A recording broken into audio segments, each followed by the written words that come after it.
Poder Aprender, el podcast que te ayuda a aprender idiomas, hobbies y skills de manera más efectiva. Acá hablamos sobre hábitos de aprendizaje, práctica deliberada y estrategias para aprender mejor. Mi nombre es Walter Freiberg y te invito a desarrollar tu poder de aprender para alcanzar tus metas personales y profesionales.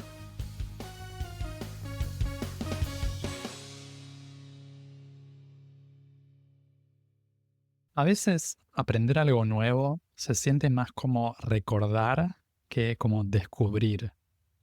Nuestra mente no solo almacena información, sino que la reconstruye y la conecta con experiencias previas.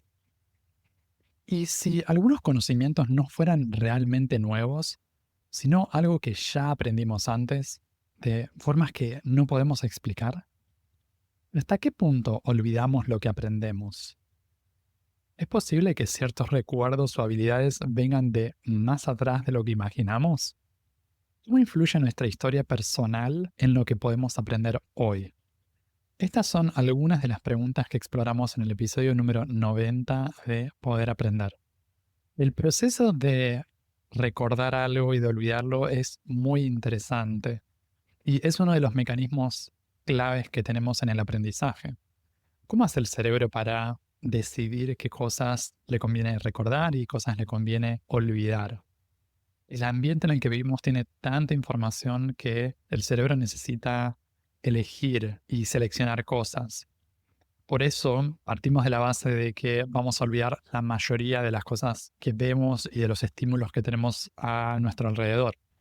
No es entonces una cuestión de falta de memoria o de incapacidad, sino una estrategia que tiene el cerebro para poder usar los recursos cognitivos de una manera más eficiente. Existe esta curva del olvido, es algo que describió un señor llamado Ebbinghaus, Hermann Ebbinghaus, que tiene que ver con cómo los recuerdos que tenemos de cosas disminuyen si no los vamos reforzando en el tiempo. Cuando hablamos en el aprendizaje de idiomas como la repetición espaciada o esto de la recuperación activa, son cosas que hacemos, estrategias que tenemos para contrarrestar esta tendencia que tiene el cerebro a estar olvidando todo el tiempo. Lo que estamos haciendo es reforzar estos recuerdos que queremos mantener.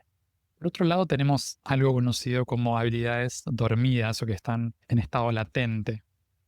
Ya sabemos hoy en día que con la neuroplasticidad y con la capacidad que tiene la mente para adaptarse, reorganizarse y estructurarse de formas diferentes, es posible recuperar actividades que estaban latentes y que fueron desarrolladas en el pasado. Personas que, por ejemplo, practicaron un idioma o aprendieron a tocar un instrumento o incluso alguna actividad, alguna habilidad física desafiante, pueden reaprenderla en muy poco tiempo y pueden recuperarla en periodos más cortos que aquellas personas que tal vez nunca tuvieron contacto con eso. También hay casos de gente que tiene un accidente, una lesión, que no puede practicar algo y mantener el contacto con una actividad en particular. Está años o hasta décadas sin poder practicar eso y la mente y el cerebro logra mantener algunos circuitos a pesar de eso, especialmente cuando hay algún otro tipo de práctica, la forma de visualización, ese tipo de cosas. Esto quiere decir que las conexiones neuronales que están ahí disponibles se pueden ir debilitando, pero en muchos casos no desaparecen por completo. Hay un caso muy interesante relacionado con esto del olvido y las habilidades, que es el de Clive Wearing. Clive es un músico que tuvo un caso de amnesia muy severa y olvidó casi todos los aspectos de su vida, pero mantuvo sus habilidades musicales para tocar el piano, para tocar el órgano. Y acá se ve que hay un tipo de memoria, tal vez más procedimental, que puede ser más resistente al olvido. Y en algunos casos, tal vez esto se mantiene por más tiempo del que creemos. En el proceso de aprender y reaprender algo que hayamos practicado tiempo atrás, podemos mantener esto presente. También que el olvido es una estrategia adaptativa y es un recurso que utiliza el cerebro como para poder darle sentido a la cantidad de estímulos e información que tenemos. Y no quiere decir que haya algo malo en nosotros o que seamos incapaces o como que no tengamos la habilidad para desarrollar ciertas cosas. Eso es algo que nos permite tomar cierta distancia y a lo mejor nos ayuda a conectarnos con las habilidades que queremos aprender desde un lugar diferente. ¿Cómo sería si esto que queremos aprender ahora ya lo hubiéramos aprendido en el pasado? Y acá me voy a poner un poco espiritual o filosófico y voy a decir que vale no solo el pasado de esta vida, sino potencialmente vidas pasadas, si estamos abiertos a considerar que podría haber tal cosa. Yo personalmente estoy abierto a eso. Incluso desde un punto de vista más científico, hoy en día se habla de la memoria genética, la epigenética también, y del efecto que puede tener la activación o desactivación de ciertos genes según la exposición ambiental, los estímulos que haya, el estrés, diferentes tipos de cosas, situaciones o experiencias que hayan vivido generaciones pasadas, nuestros antepasados. Acá podemos ver que hay algunos rasgos cognitivos, algunos patrones de comportamiento que podrían heredarse y que pueden formar parte luego de un aprendizaje intuitivo. Hay una historia que conocí el año pasado que está relacionada con una historia que viene de una tradición judía llamada el toque del ángel, y es una metáfora sobre cómo recordamos y cómo olvidamos y cómo llegamos a este mundo. Según esta creencia, antes de nacer, un ángel a cada bebé, a cada niño que nace, le enseña toda la sabiduría y todo lo que necesita para su vida, toda la sabiduría del universo, y justo antes de nacer le toca el labio, arriba del labio, y le hace olvidar todo. Y por eso, cuando hablamos de aprender y reaprender, también estoy asumiendo acá que quizás ya venimos con conocimientos y con habilidades y que aprender acá es simplemente reaprender y volver a conectarnos con eso que ya sabíamos. Hay muchos casos también de personas que dicen recordar vidas pasadas y que pueden dar información concreta y datos concretos de cosas, experiencias que tuvieron, gente que conocieron, habilidades que aprendieron, que desarrollaron también. Tal vez esto no suena muy científico y muy objetivo, y al mismo tiempo hay algo de eso. También yo a veces me pregunto con casos de niños prodigios, personas que tienen un talento muy desarrollado desde una infancia, viniendo como con una predisposición, una facilidad muy grande para ciertas cosas. ¿De dónde viene eso? Y más allá de la capacidad técnica, la capacidad de coordinación o capacidades intelectuales o de distinto tipo, también me pregunto por el interés, porque una persona puede tener un gran talento para algo y no tener interés en desarrollarlo. Ahora, ¿cómo surge un interés tan fuerte, a veces en edades muy tempranas, por algo? Tal vez puede ser una cuestión casual y puede ser también que tenga que ver con una nueva repetición, con una nueva exposición a algo que ya conocemos. A veces esto les parece súper flashero y que no tiene ningún sentido, y que no tiene ni pie ni cabeza. Y para mí tiene su lógica dentro de su propia lógica, ¿no? O sea, para mí tiene un sentido dentro de algo que parece como muy loco y muy extraño. Y para mí está consistente y está en la línea, por ejemplo, de esto que hablábamos de la repetición espaciada, solamente que es espaciada a lo largo de distintas vidas, a lo mejor. Yo en oportunidades antes he pensado sobre esto de las vidas pasadas y la vida presente como formas de desarrollo personal que pueden ocurrir a lo largo de un arco más amplio. Pensamos en el desarrollo personal como cosas que podemos desarrollar y como habilidades que podemos cultivar en distintas áreas de nuestra vida desde que nacemos hasta que morimos. Y yo veo también oportunidades en el desarrollo espiritual a un nivel más amplio, en el que a lo mejor desarrollamos habilidades en un arco de múltiples existencias y múltiples vidas. No tengo forma de demostrárselo, no tengo forma de comprobarlo objetivamente para ustedes, pero es un pensamiento que a mí me resulta empoderador a la hora de aprender cosas. Veamos un caso concreto de cómo esto de reaprender lo que alguna vez supimos puede también ayudarnos a encarar cierto tipo de aprendizajes. Uno de estos factores es el de la identificación y la identidad como un atajo para aprender.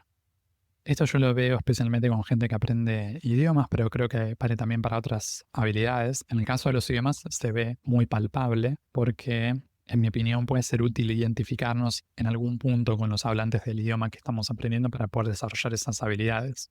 Entonces, aquí el truquito sería pensar, ¿cómo sería si ya hubiera nacido en otro país y ya hubiera hablado ese idioma? Por ejemplo, Supongamos que yo estoy aprendiendo alemán y pienso, a lo mejor no es la primera vez que estoy aprendiendo alemán. A lo mejor ya aprendí alemán antes. A lo mejor ya viví en alguno de esos países en los que se habla alemán. O a lo mejor ya aprendí alemán como segundo idioma varias veces antes, en el pasado. Y puedo pensar, ok, esta no es la primera vez que lo hago, ya tengo algo de experiencia. Estoy asumiendo algo a partir de algo que es incomprobable y estoy usando esta idea, esta creencia simplemente como para automotivarme y darme más ánimo. Una persona que aprende varios idiomas también o que desea aprender varios idiomas puede identificarse con políglotas de su propio tiempo o con políglotas del pasado. Esto sucede también en habilidades concretas, por ejemplo, con el deporte. Pensemos en una persona de Argentina, que es un país con una historia en el fútbol, por ejemplo, que viene de mucho tiempo y con grandes referentes como Maradona y Messi.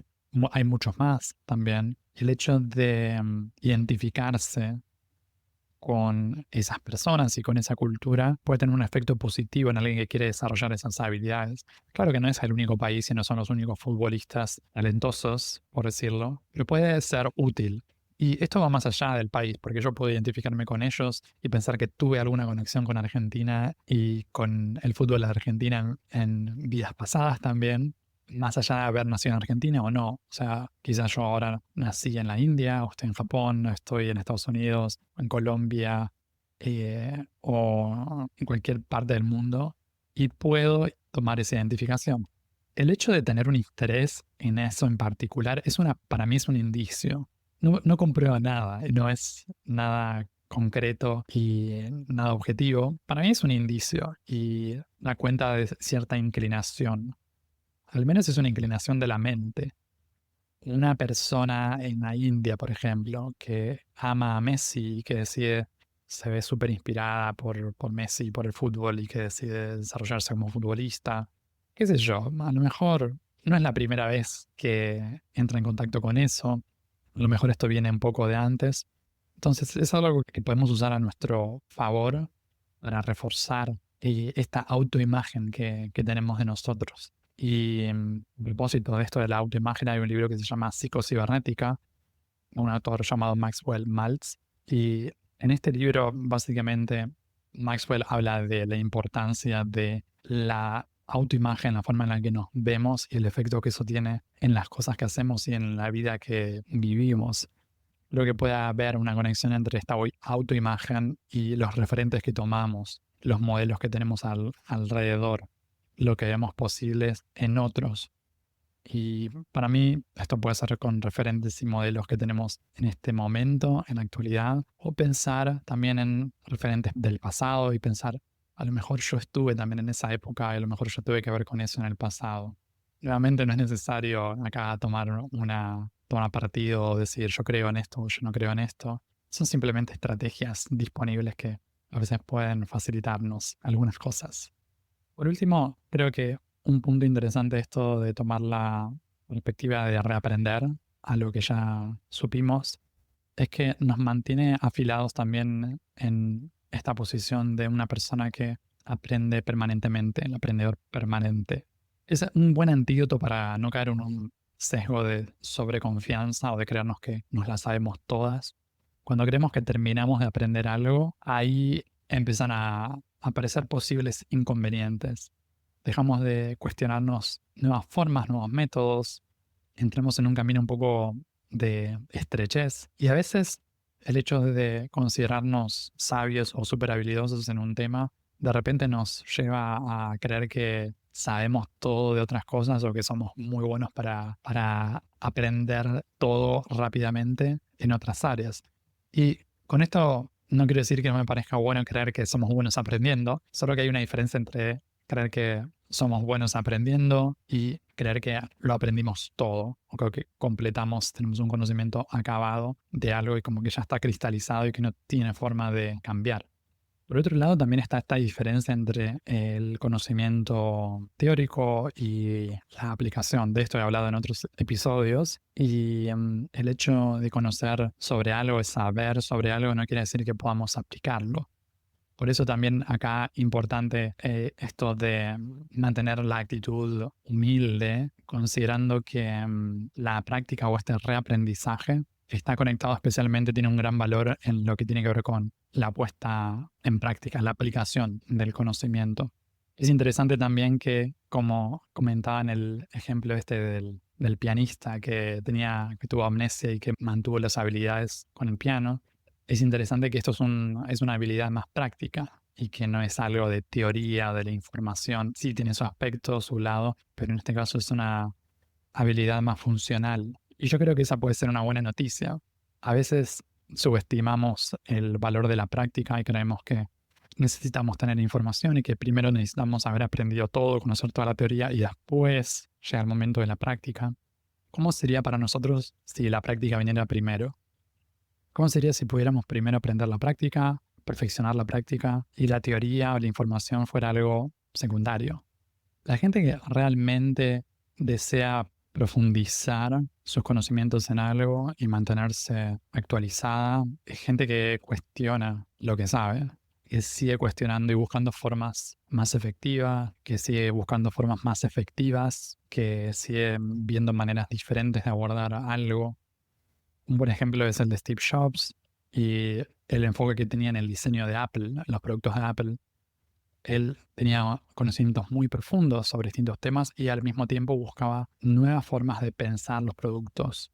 Y eso lo llevó a revolucionar toda la industria. Tenía este eslogan, Think Different, esto de pensar diferente. Estaba en esta modalidad de aprendedor permanente. No tenía problema en identificarse con eso y no creía que ya sabía todo. Sabía mucho y a la vez buscaba nuevas formas creativas de reaprender eso que ya había aprendido en el pasado y buscar maneras de seguir actualizando esto que ya venía haciendo. A lo largo de este episodio exploramos la idea de reaprender desde distintos ángulos. La memoria y el olvido, la posibilidad de que el conocimiento nos acompañe de formas inesperadas, la influencia del entorno y la identidad de nuestro aprendizaje, y también los riesgos de dar por sentado lo que creemos saber. Está claro que aprender no es algo de una sola vez. Es un ciclo continuo de descubrimiento, pérdida y redescubrimiento. Lo mejor, lo que olvidamos nunca desaparece del todo, sino que queda latente, esperando el contexto y el momento para resurgir. Es posible que algunas habilidades nos resulten naturales porque ya las practicamos antes, sea en esta vida o incluso en vidas pasadas. Puedes escuchar Poder Aprender en las principales plataformas de podcast y en YouTube. También te invito a suscribirte al newsletter semanal en poderaprender.com para enterarte de los nuevos episodios del podcast y otras novedades para aprender mejor. En redes sociales puedes buscar este podcast como Poder Aprender. Encontrá todos los links en la descripción. Y si te gusta mucho, si te sirve el contenido del podcast, te invito a dejar una reseña y una calificación de 5 estrellas en Spotify o Apple Podcasts para que estos episodios lleguen a más personas y que más gente pueda aprender mejor. Eso es todo por ahora. Nos vemos en un próximo episodio. Sigan aprendiendo y acuérdense de practicar bien.